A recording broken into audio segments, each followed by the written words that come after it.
caved. So those things always inspired me to get some knowledge on the natural navigations, because even now we have GPS. So sometimes because of the bad weather, the GPS can stop functioning, and even you can run out of the battery. So these are some interesting tips that we can use, not only for any exploration, for just in general life, and just for fun also. So here I go. Is the topic is natural navigation. So now here it is. We can sometimes be lost. So let us find a smart way not to get lost in the wild. So what natural elements are we going to use? We can use sun, we can use moon, water drainage, rainbows, clouds, trees, plants, insect, animal, vegetation. And lastly, I found this very interesting clue. Not much, but still it is a good clue. So let me go to the first one. So the first thing, we use celestial bodies, and this thing have been used for a long time. Actually, Indians and Arabians are known to be experts in astrology. Sorry, study of celestial body, study of stars, because in those desert areas, the sky was always very clear, and rarely there is any rainfall. So they have done excellent work in studying the celestial body, and no need to repeat that our ancestors have also had great knowledge, but today's topic is not related to any of the ancient knowledge of us, but this is something different. But here let us see what we can have. So the sun, the first thing is the sun. So if we don't have a compass or GPS, but we need to know how to read nature. So it's a universal truth, the sun rises in the east and sets in the west. But there are some exceptions. In the polar region, there's 6 month night and 6 month day. So it cannot be applied there, but on a sunny day, you can apply elsewhere. So you can see here how. Sun is a valuable tool. Now the first thing is look at the shadows. When the sun is directly overhead, shadows appear shorter. When it is closer to the horizon, shadow becomes longer. So now you can be wise and we use our common sense when we see the length of the shadow, and you see if it is an afternoon. So then you can see that the shadow will be towards east. And then if it is forenoon, the shadows will be towards west. And in the mid-noon, there will be no shadow. And this is also an interesting guide. I could not show you. Stretch your arm and make a thumbs up gesture. Align your thumb with the sun. Just put your thumb toward the sun. And so your fingers will point towards south. And so opposite direction will be north. So that is how it is. Wait, let me hide this. So I wish I could show you this. This is how we do. Am I being seen? Hello? Can you see me? Yes, sir. We can see you. We can see you, Okay. sir. Okay, sir. So means you should do this thumbs up gesture and point the thumb toward the sun. So, and then your fingers will point towards south. So that is the idea. Now this is a interesting thing. Even we can make a sun compass without any gadget. So it's very important skill for natural navigation. Here you see, find a flat sunny area with no obstruction. Place a stick upright in the ground so that it casts a shadow. Mark the end of the shadow with another pointer, a stone, or anything. You should just record that point where the shadow is ending. Wait for 15 minutes and then mark another end of the shadow where the shadow must have moved somewhere. So you have got another point. Now draw a straight line between the two marks using the stick or even your finger. So this line will represent east-west direction. And the first mark will represent west and the second mark will represent east. So now when you know the east and west, it's not difficult to know north and south. I hope it's clear. So this is sun compass. It can be made by using a stick or even a piece of wood in the bush. Nothing else needed.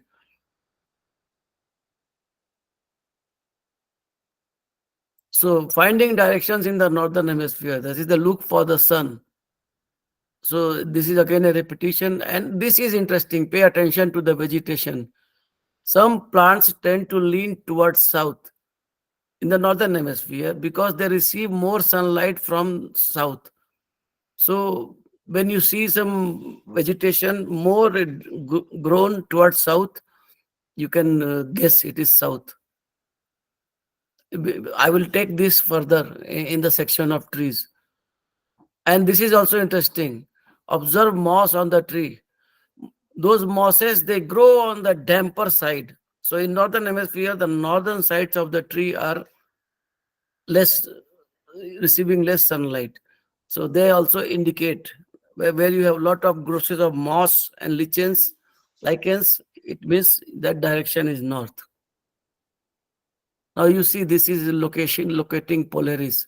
Now this one is Ursa Minor, that is in Hindi we know it as Saptarshi Mandal. So now you see this, the distance between these two, and then make a line and then go 5 times higher. 1, 2, 3, 4, 5, and here you will get the North Pole, North Star, Polaris. So only with this idea in the clear sky, you can determine the north. Now this one is another interesting thing I discovered.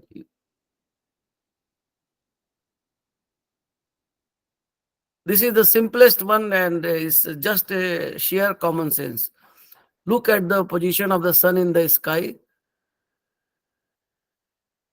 Watch the time in your wristwatch. So if it is forenoon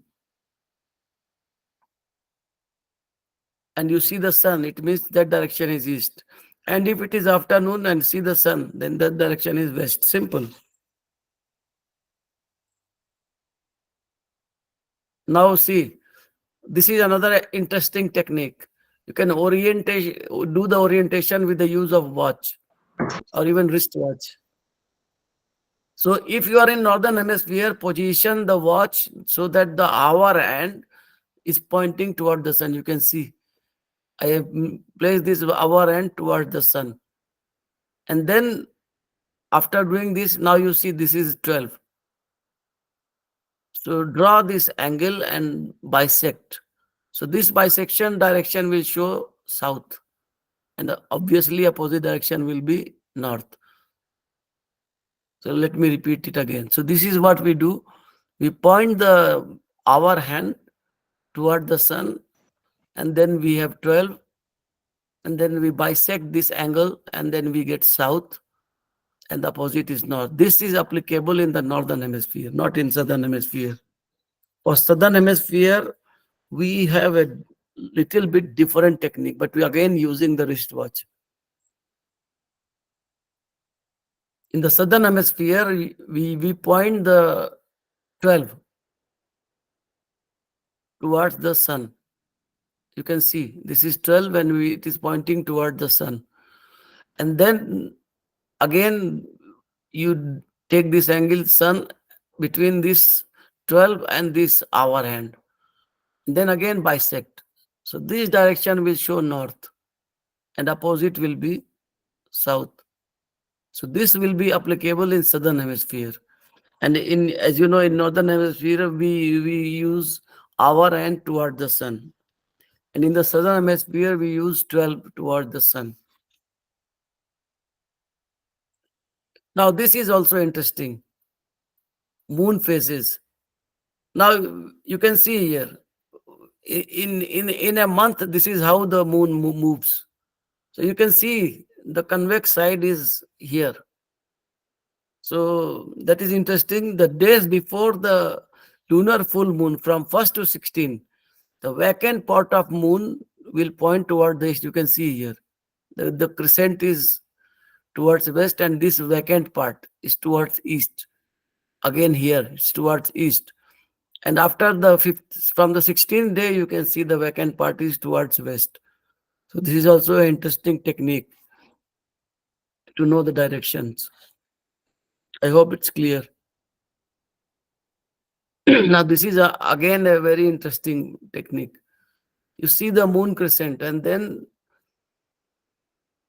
start from this top of the crescent and then drag your line to the bottom of the crescent and extend down. So this direction will always represent south. So if this direction is south, means opposite direction is north. And if this is north, you can see this is east, this is west. Now water drainage and flow. This is also very interesting. Draining water spins into a clockwise direction in the northern hemisphere and in anti-clockwise direction in the southern hemisphere. And it is directly attributed to the rotation of the earth on its axis. So watch this short video. Very interesting one. Clockwise, south it spins anti-clockwise, but at the same time doesn't rotate. Then after pouring, have to stabilize the water, make it come down. See that there's no movement.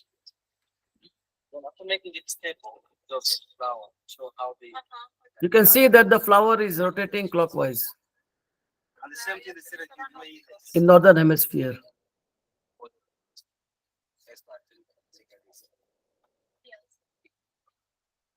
It's very clear. Canada, UK, Netherlands, Germany, all the countries.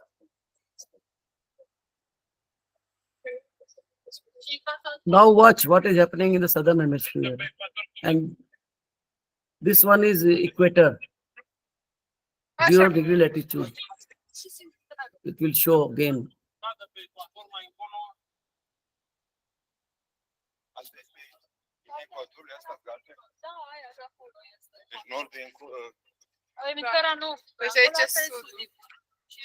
Now we are in southern hemisphere. Now you see what happens.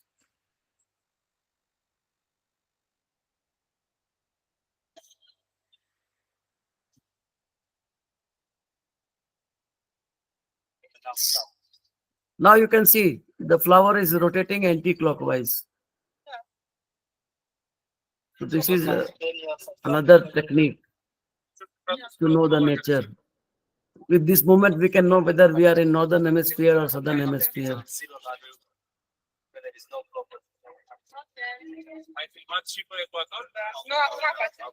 Now you see what is going to happen at the equator. 0-degree latitude.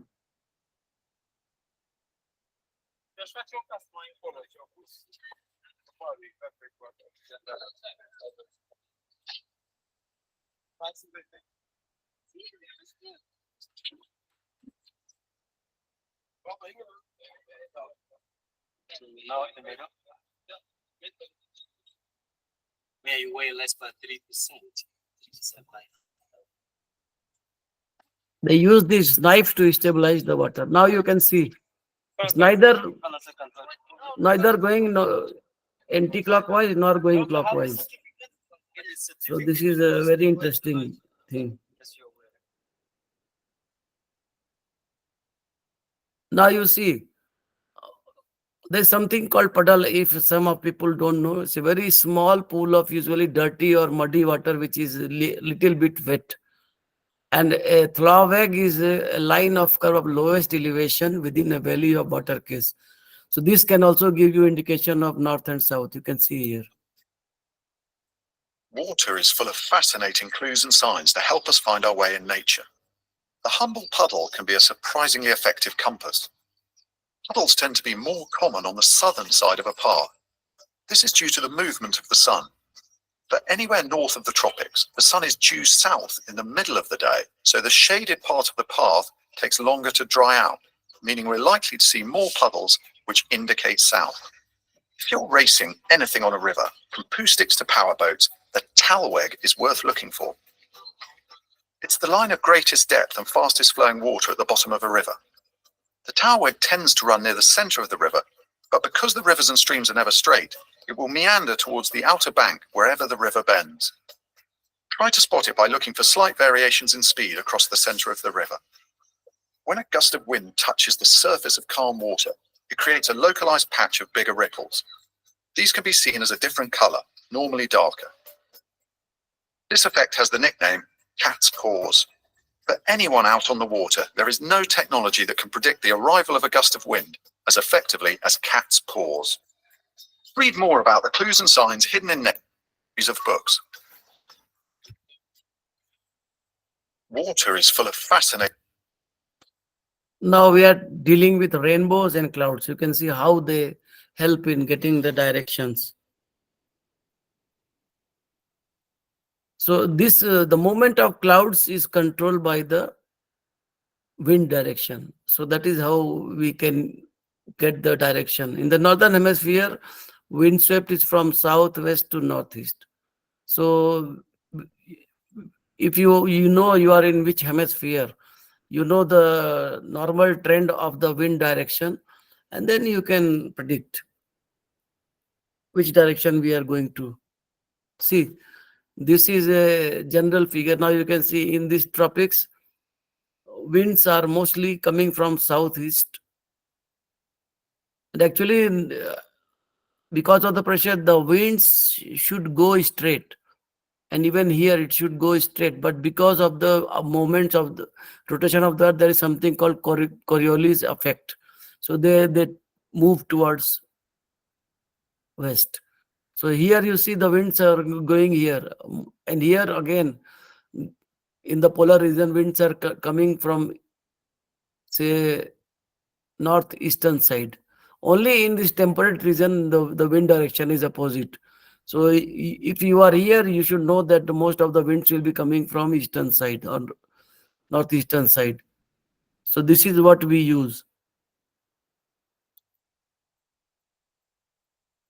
This is just a small example. You can see if you are in northern hemisphere, you can see that this direction is roughly northeast because clouds are coming and they are moving this side. There's no big science in this.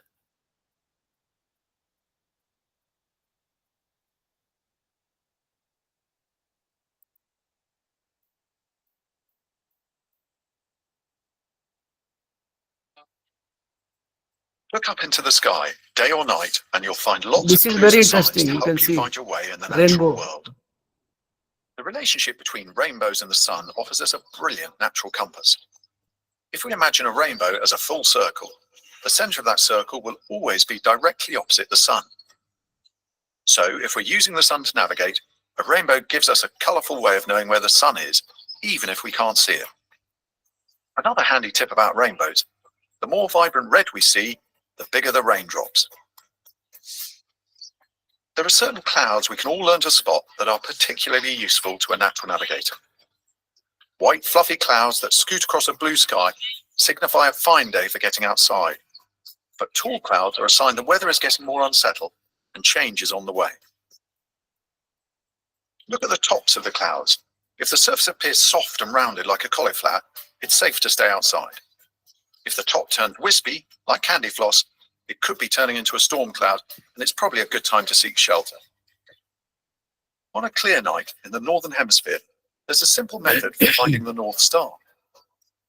Find a group of 7 bright stars that form the familiar shape of the Plough or Big Dipper, then identify the 2 pointer stars on the outer edge of the constellation. Now, visually gauge the distance between the 2 stars and look along a straight line 5 times that distance. The star on its own in that part of the sky is Polaris, the North Star. The point on the horizon directly below that star is due north. Read more about the clues and signs Look up. Now let us see the clues from plants and vegetations. This we all know. It's very easy. Sunflower. It always faces east. That is why it is called sunflower.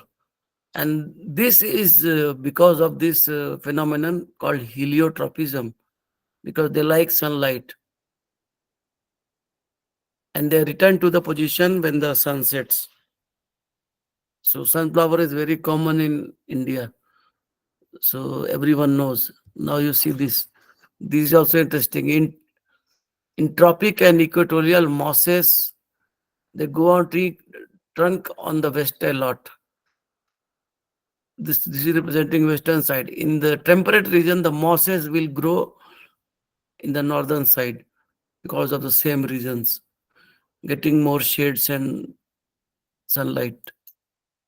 Now you see, this is what I was talking about in the beginning. So for a purely ecological view, moss lichens and mushrooms require moisture for the survival. So obviously they want to have a place which is not receiving more sunlight. So in the northern hemisphere, the northern face is least exposed. So the more, if you see in northern hemisphere, this mosses grown here. So you can say this is northern side and the other side is south. So this is a example. Now this is also an interesting fact. If you grow a banana plant in your house also, so you will see before growing bigger, the main growth starts towards the east. Even I have tried in my house here.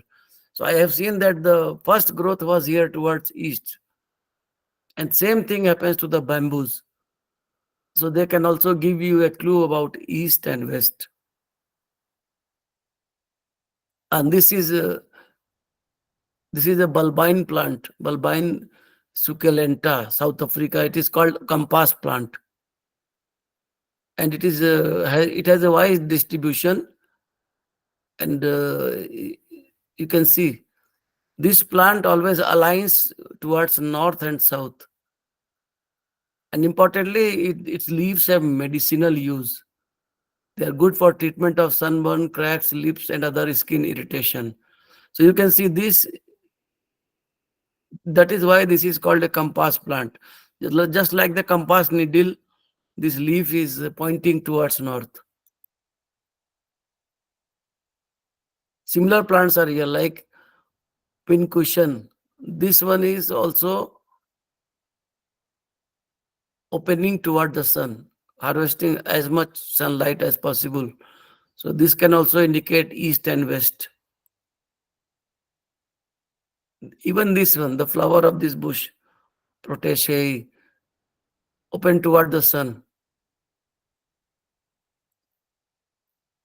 Now here, this is interesting. Not only by watching, you can have, this is a fragrant wild mushroom. So it always leans toward the sun, helping you navigate because it has a fragrance. So even you can follow the fragrance. This is eastern side. In vegetation in the northern hemisphere, the northern sides are cooler and greener because of less reach of sunlight, because they retain more moisture. You can see this is the northern side here, here, and here, and the southern side will be less dense. As simple as that. Now coming to trees. You can see in the beginning, I mentioned about here, you can see the clear picture. These trees are more grown in the southern side because they receive more sunlight in the south. So they can also be used as a compass.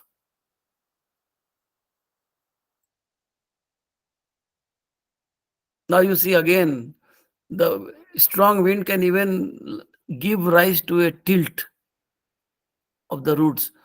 And then the growth will be here, and then you see here. The roots are more uprooted. Sorry, the roots are more dense and more pronounced so that this cannot be uprooted. So this can also give you the idea of the prevailing wind direction, and then you should know you are in which hemisphere, northern or southern. Again, you see, in northern hemisphere, southern sides are more grown, and in southern hemisphere, northern sides are more grown. This is interesting video you can see. Trees are full of clues and signs that can help us find our way in nature. Study a tree from all sides and you'll notice the tick effect. The tree's natural tendency to grow towards the light means the branches on one side of the tree grow upward, while on the other side, they grow outwards. If we use the direction of the tick as a compass point, it's most likely to be pointing south. Another useful navigational pointer. This can be one is found in the very, trunk very of a interesting. felled tree. If you follow the rings of the tree towards the middle, you'll find the heart. This is the point where the rings are smallest, and it will tend to be nearer the southern edge of the stump. The effect of the wind on trees can also help us find our way. The windward edge of any clump of trees will tend to grow shorter than the sheltered side. This creates a wedge shape. If we know in advance the direction of the local prevailing winds, the wedge provides a clear arrow on the landscape and a natural indicator of direction. Read more about the clues and signs hidden in nature And see, this one, sometimes even in the snow, we can navigate north and south. Okay, there's been fairly heavy snow. Visibility is atrocious. What are we looking for? Well, a lot of the techniques that work in fair weather in all seasons will, of course, still work in winter. So the shape of this tree out here is telling me south is that way. And some of the signs we might not think to look for on days like this are still just as good. We've got some of the golden xanthoria lichens, again, telling me that south is this way. But the winter specific and the snow specific clues, we have to look for something slightly different. So if we look at this tree here, we've got lots of growth out to the south. But what I'm looking at is the way the snow has collected on the tops here, all the way along the tops. Any sort of half flat surface has collected the snow.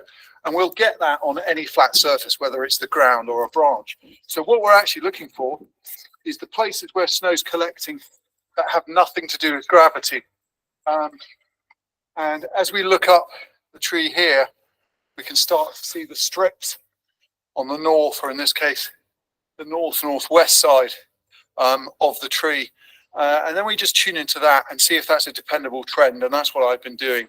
And once you've got those snow strips that have been blasted on by the wind, we know what direction the wind was blowing when the heavy snow came in, and we'll find that's dependable over quite a wide area. Now we go to the living creatures, how they give clues. See, this one. Carpenter bee and honeybees in Africa are excellent indicators of direction. You see, they build their respective nest and hive facing southeast. Because in South Africa, the prevailing rainfall comes from the northwest. And to protect themselves from the damp and mild over fungi, the entrance face away from the rain. You can see the rains come from this side. This is also interesting. The ants tend to club along the northern side of the leaf in southern hemisphere. If you see ants on a leaf, you can see this is northern side and this is southern side. And the same is vice versa in northern hemisphere. In the northern hemisphere, they start clubbing more in southern side. You can see these are the opening. This is in UK. The whole of honeycomb, they are usually southeast to protect them from the prevailing rain from northwest. You can see. So this is the northwest direction, and the openings are pointing this side. And this is a very common feature I have noticed in Botswana. Even there is a highway from my city to South African border. All along the road, we are moving between east and west. So the trees facing toward the road are having lot of these bird nests. So they are all facing usually southeast to protect them from prevailing rainfall. Now you see again, it's a very simple thing, but just like us, a human being, even these animals, they try to swim comfortably. So for that, they need to swim uh, along the prevailing wind direction. So this movement of these ducks can give you idea about the prevailing wind direction. And this say small is spider web. So they are also giving indications. They will be found in the lee side of the tree, because if they are made windward side, then they will be destroyed. So this is an interesting picture. See, these sheeps are here sheltering in the gorse. So sheep like to shelter behind gorse in case of some storm come. So the shelter is in the northeast side, because from southwest storms can come. And this is the flight of the bird, only high flying bird. And this is applicable to the northern hemisphere. See, in the winter, if it is winter, you can see that this direction is south in northern hemisphere, and this direction is north. And in case of southern hemisphere, you can see this is north. So, but this applies to only high flying birds. This is the last one, but I found it interesting, so I added. You can't get much of the natural clues. We have already discussed about the trees, wind, rainfall, but is there something that can help us in the place where there is no tree, no river, nothing? So this picture will explain you all. You see, you can see the antennas. So in northern hemisphere, the antennas face south, and in southern hemisphere, they all face north. So this was an interesting clue.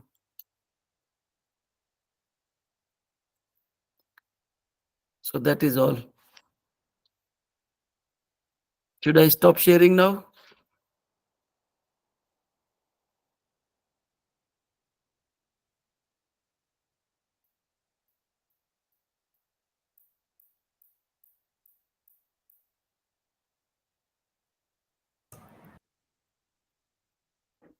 Yes, sir. So I am done.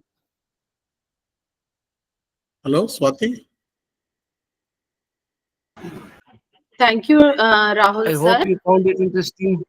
for the beautiful lecture delivered. Yes, sir. Thank you, sir, for delivering the beautiful lecture on natural navigation, which is really an art of finding your way solely by reference of nature, using sun, star, moon, weather, everything, where no apparatus exists. So, like every time, this time also you have delivered the lecture in which our cultural heritage has been identified and it has been shown.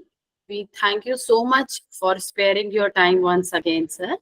I request Vice Chancellor, sir, to speak a few words.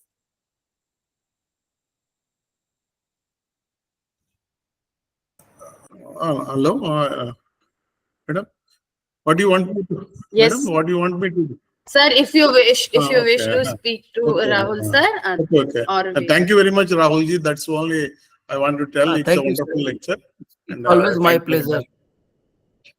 And a wonderful lecture, and very beautiful videos you have shown, and we enjoyed the talk, and really thank you very much for your kind that is love towards our Mangalayatan University, and we are always and many participants they are also appreciating by clapping.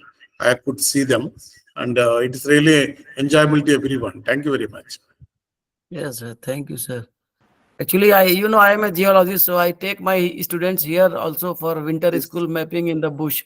So Yes. I always, many times I encourage them to leave their GPS, because now Yes. they are so addicted to GPS. I always tell them to leave the GPS and use Yes. natural means to Yes. find out the direction of rock types and in which direction they are dipping, just by using their hand and using the sun. So they are happy. Yes. So So anyone have questions, they can ask, I think, through a message.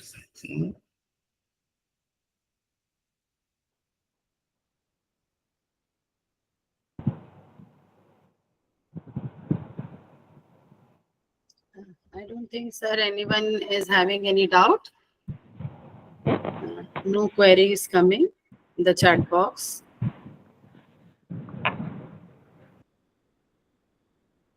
maybe people did not find it interesting.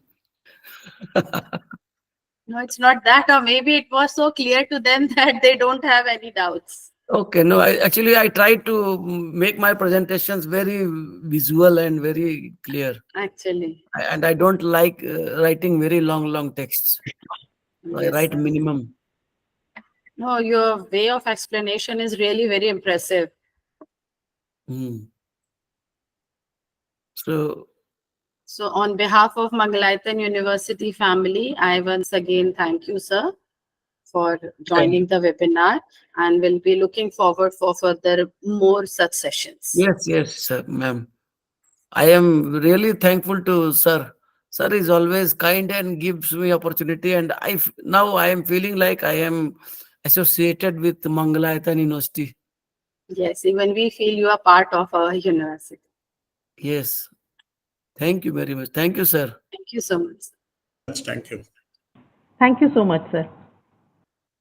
Thank you, Swati ma'am. Okay, so you can close.